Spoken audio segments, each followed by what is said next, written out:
नमस्ते। कैसे हैं आप लोग? आइए देखते हैं राकेश और ऋषिका के प्रेम कहानी के कुछ नए रंग। इनकी प्रेम कहानी कब और कैसे शुरू हुई, चलिए जानते हैं कहानी के पार्ट 2 में। आज ऋषिका के घर के पास की गैलरी में एग्जीबिशन है, इसीलिए ऋषिका सुबह जल्दी उठी। उसने सारा काम निपटा लिया, पर अभी भी एग्जीबिशन स्टार्ट होने में 2 घंटे बाकी हैं। ये 2 घंटे ऋषिका को 20 घंटे जैसे लग रहे हैं, क्योंकि उसे तो बस अपने पसंदीदा पेंटर की पेंटिंग देखनी है, वो भी जल्दी से जल्दी। पर वो भी कुछ नहीं कर सकती इंतज़ार के अलावा, क्योंकि एग्जीबिशन तो अपने समय पर ही शुरू होगा। पर ऋषिका की बेचैनी बढ़ती जा रही है।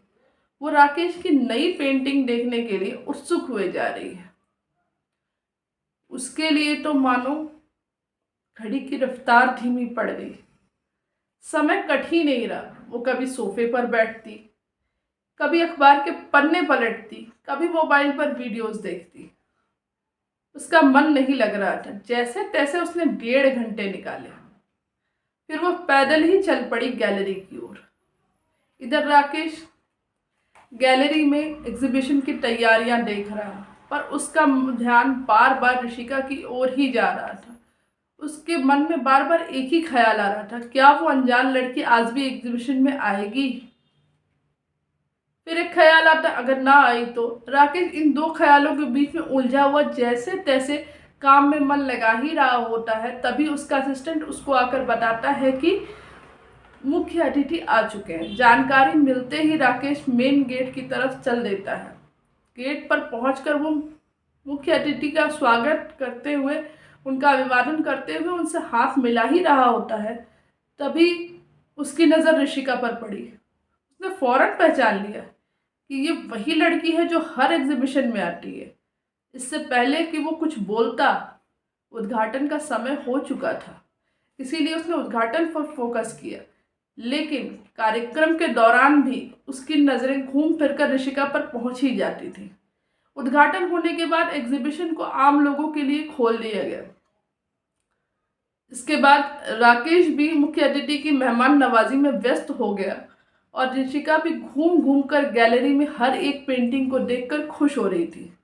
मुख्य अतिथि के साथ होने के बाद भी राकेश का मन उस अनजान लड़की से मिलने के लिए बहुत बेचैन था। वो दिल ही दिल में प्रार्थना कर रहा था कि ये मीटिंग जल्दी खत्म हो और वो उस अनजान लड़की से मिल पाए। इधर ऋषिका घूमती हुई एक एक पेंटिंग को देखकर खुश हो रही थी, मानो उसे क्या मिल गया था।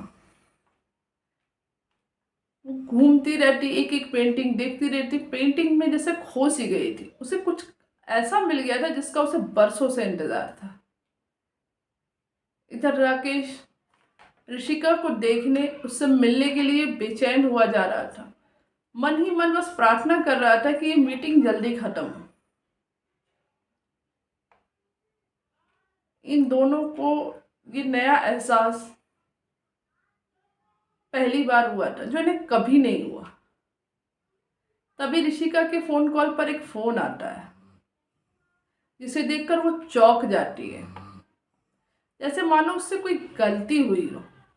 अब ऋषिका के फोन कॉल और चौंकने का राज जानने के लिए, इन दोनों के नए एहसास का अंजाम जानने के लिए,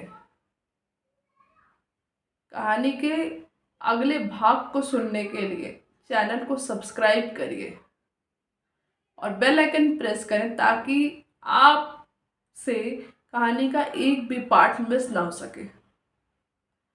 वैसे ऋषिका को किसका कॉल आया होगा? क्या मीटिंग समय से ख़त्म हो पाएगी? कमेंट करके बताइए, और मैं आप लोगों से मिलती हूँ कहानी के अगले पार्ट में। तब तक के लिए सोचिए, ऋषिका को किसका कॉल आया होगा? कहीं कोई खास तो नहीं? धन्यवाद।